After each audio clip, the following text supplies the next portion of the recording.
Good morning. So here, this lesson is about sequences and series. We'll also talk about summations, which we use the Greek letter sigma to add a sequence.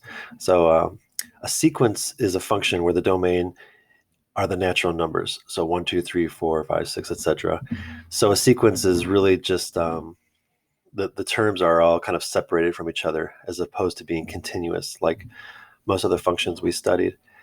And a series is just when you add a sequence up. Here are two examples of two sequences, 2x plus 1. So remember, if the domain is 1, 2, 3, 4, then the range values are also pretty specific. For this one, would be 3, 5, 7, 8. Those are, of course, are the results of plugging in 1 for x, plugging in 2 for x, getting 5, etc. But 2x plus 1, we know is a line, and lines are continuous. So the line 2x plus 1 is related to the sequence 2x plus 1, but they're definitely not the same, but they are related. The sequence, as you can see, are just specific ordered pairs on the line. The line is continuous, which means there are so many ordered pairs up here that they're essentially touching each other as you move along. But with the sequence, you have to make these jumps. And then here's an exponential function, 2x minus 3, but as a sequence, it's just these specific x value, these specific ordered pairs. Remember, the domain is 1, 2, 3, 4, and on and on and on. So let's find the first four terms of these sequences. So here is a sequence 5 times n minus 3. an, this is considered the nth term. So in other words, any term in the sequence. It could be representing the third term or the fifth term or the 17th term. It's just a general term. But when you have a1, this is specifically the first term. a4 is specifically the fourth term. So I want the first four terms. So when n is 1, I get 5 times 1 minus 3, which is 2. So the first term in this sequence is 2. The second term is 7, and the third term is 12, etc. So I hope you are seeing that the outputs, the range values, are all being added by 5. And that's because this is kind of like a line where the slope is 5. So to get from one y value to the next, you would add the slope because it has a constant rate of change. But here are the first four terms of that sequence. This sequence is not a line. Who knows what this is, but it's a function, and sequences have a domain of these natural numbers. So the first one, I would replace n with 1, and just being careful with my order of operations here. -1 to the first power is just -1, and then 2 to the first plus 2 gives me -1/4 overall. When n is 2, -1 squared, well, the negative will cancel out, leaving me with +1 divided by 6. And then when n is 3, -1 to the third power, well, the negatives don't cancel out. I'm left with a negative, so it's -1/10. So 2 to the third is 8, plus 2 is 10. And then a4 would have -1 to the fourth power. All those negatives would cancel out. 2 to the fourth plus 2 is 18, so it's 1/18. So here are the first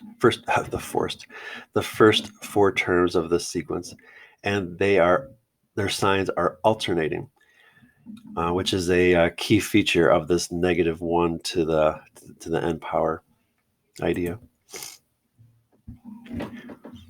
Something called factorial notation, which is the exclamation point. So a factorial is n factorial, that's how it's read, and n will have to be a positive integer. And to evaluate it, which means to find the value, you take the original integer times the integer 1 less times the integer 2 away, and then keep on going down until you get to 1. So if you had 17 factorial, that would equal 17 times 16, which is 1 less than 17, times 15, which is 2 less than 17, times 14, times 13, times 12, all the way until you get times 3, times 2, times 1. And 0 factorial, well, 0 is not a positive integer, so we set 0 factorial equal to 1, which helps us escape a lot of problems in future problems. So 0 factorial is 1. What does 5 factorial mean? 5 factorial is 5 times 4 times 3 times 2 times 1, and that happens to be 120. What about 12 sixths factorial? Well, order of operations are always matter, and these are all operations. Division is a binary operation because you need 2 things. Factorial is a unary operation because you only need 1 thing. We just need 1 number to do a factorial. And order of operations matters. So the parentheses is a grouping symbol. So you have to do 12 divided by 6 first. That's what these parentheses are telling us. If these parentheses weren't here, you would take 12 divided by 6 factorial. So you would do 6 factorial first and then divide. But we do 12 divided by 6 first. That's 2. And 2 factorial is just 2 times 1, which is 2. What do you think 3.5 factorial is? Well, 3.5 factorial is nonsense because factorial will work on positive integers. By definition, it's a positive integer times the next integer less than that times the next integer less than that, etc. And 8 minus 17, well, that's negative 9 factorial, and that's also nonsense because negative 9 isn't positive either. So why don't you please pause the video and find the first 4 terms of this sequence. I very much hope you did pause it. So you replace n with 1, and the first one is the most interesting. 3 to the first is 3, nothing interesting about that. But in the denominator, you have 1 minus 1, which is 0, and you're dividing by 0 factorial, but never fear, 0 factorial equals 1. So this is not undefined. This is just 3 divided by 1, which is 3. And then we have 9, 27 halves, and this is unexpected. The first 4 terms are 3, 9, 27 halves, 27 halves. So the third and the fourth term are identical.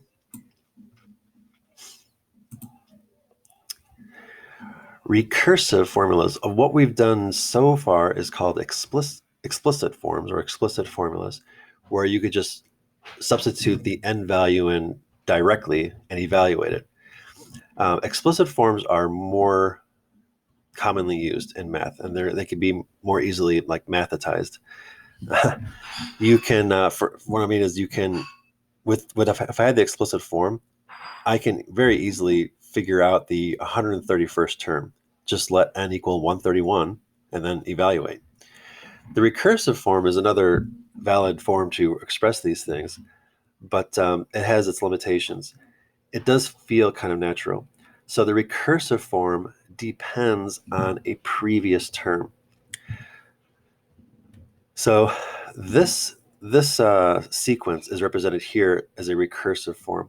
So first of all, you have to state one term, and usually the first term. So A1 is 2. So that's our first term. And then it says AN. So we're about to understand, what is the nth term? Well, the nth term equals the n minus 1 term plus 5.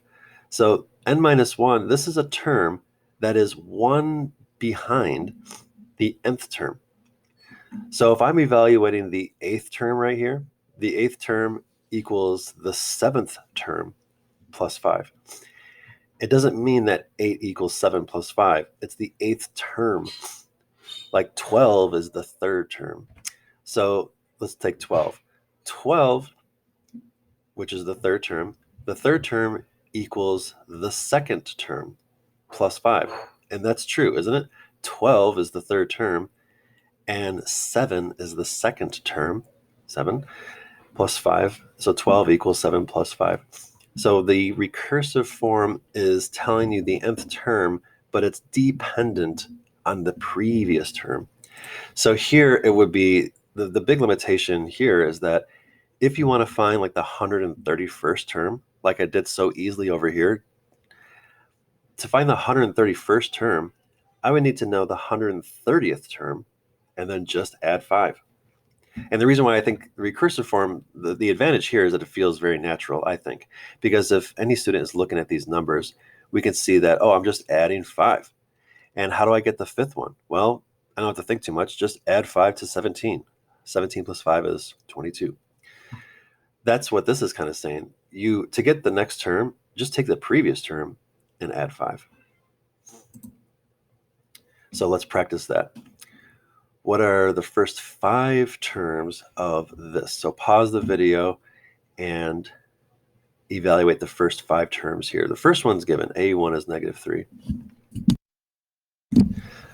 Well, I hope you did pause it. So this is saying that the nth term is 2 times the previous term plus 7. So the second term is going to equal 2. Oh, I didn't write it out. 2 times the previous term. So 2 times -3, which is -6, plus 7 is 1. The third term equals 2 times the second term plus 7. So the third term is 2 times 1 plus 7, and that's 9. The fourth term is 2 times the third term plus 7. So 2 times 9 plus 7 is 25. And then the fifth term is 2 times the fourth term plus 7. So 2 times 25 plus 7 gives us 57. 2 more slides. Now, if I add these sequences, I get what's called a series. And we have a letter that tells us to add, and it's the Greek letter sigma. So sigma notation, this capital S here in Greek. AI, this will be the sequence in the explicit form, so not a recursive form, but the explicit form. And this, the number at the bottom of sigma is the starting point. We start with the first term, and the number up here is the ending point. So this would say that you're adding all the terms from 1 to n. This example, this is a sequence. I can just list out the sequence indefinitely, but I want to add the first through the 6th term. And here I want to add the 3rd through the 5th term. And here I want to add the 1st, the 2nd, and the 3rd term. So let's evaluate, find the value. This number right here is somewhere on the number line. It has a value. So let's find out what it is. And to evaluate it, we had to first realize that we are adding, and we're adding 6 things. The first term, the second term, the third term, the fourth term, etc., all the way to the 6th term. So the first term is just when I is replaced with 1. So it's 2 times 1 squared. Plus the second term, replacing I with 2. 2 times 2 squared. Remember your order of operations. You're not going to do 4 squared. We're doing 2 squared, which is 4, times 2, which is 8.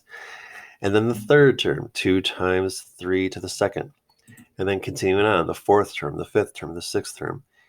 You evaluate all these individually, 2 plus 8 plus 18, all this. And where is this number on the number line?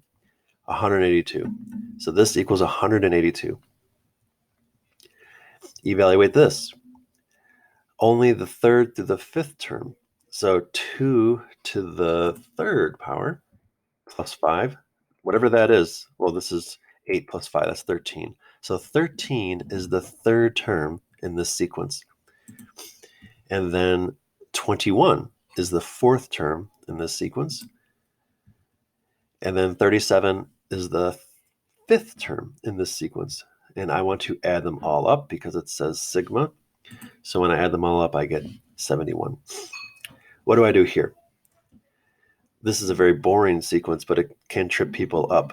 It just has 8. It has no I value here, like the previous one did.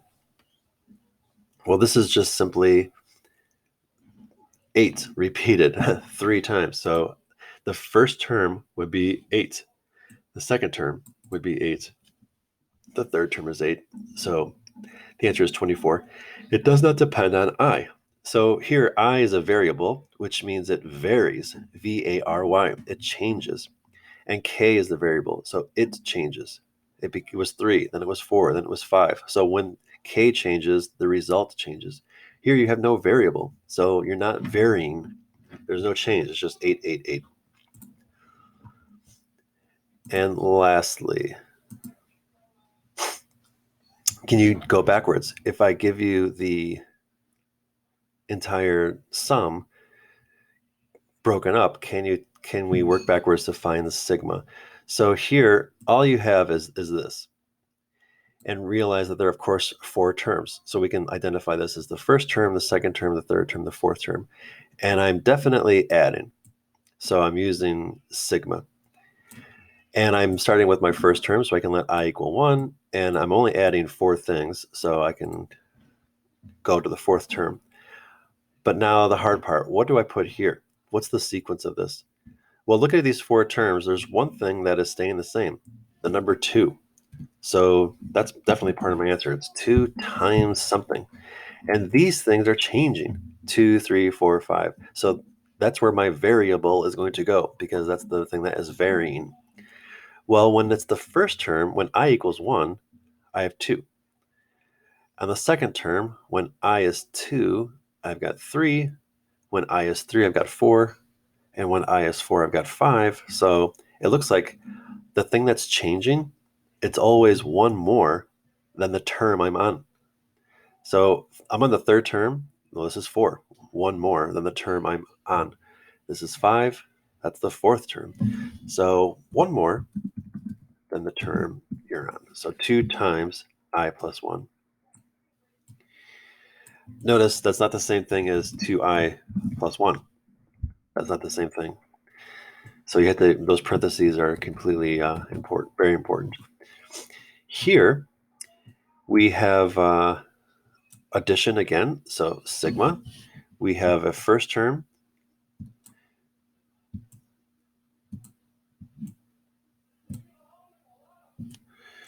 Let's see here. We got a fourth term right there, a third term right there, a second term, a first term, and then ...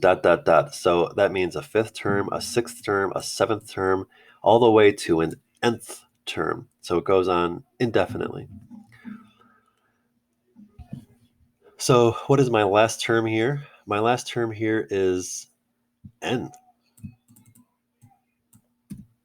So I'm adding all, I need to add the terms in this sequence from the first term all the way to the nth term.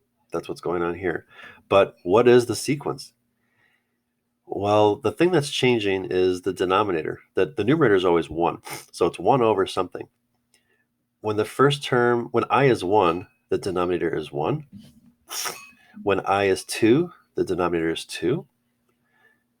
So now I'm thinking, am I just dividing by I? 1 divided by I, 1 divided by I.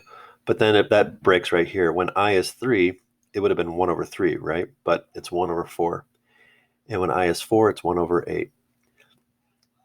The sequence here is actually told to us right here, 2 to the n minus 1. So this is the sequence. We have to replace the n with I because we're starting when I equals 1, and then I will equal 2, and then I will equal 3, and then eventually I will equal n, and that's how you get our last term. But let's check to see if this produces these values. When I is 1, so the first term, 1 minus 1 is 0, and 2 to the 0 is 1. So it's 1 over 1, which is 1. When I is 2, you've got 2 minus 1, which is 1. And 2 to the first is 2. You got 1 over 2, which is what this is. And then when I is 3, 3 minus 2 is 2. And 2 to this 2 is 4. And 1/4 is right here. So in this situation, you're actually given the sequence. This is identified as that last term.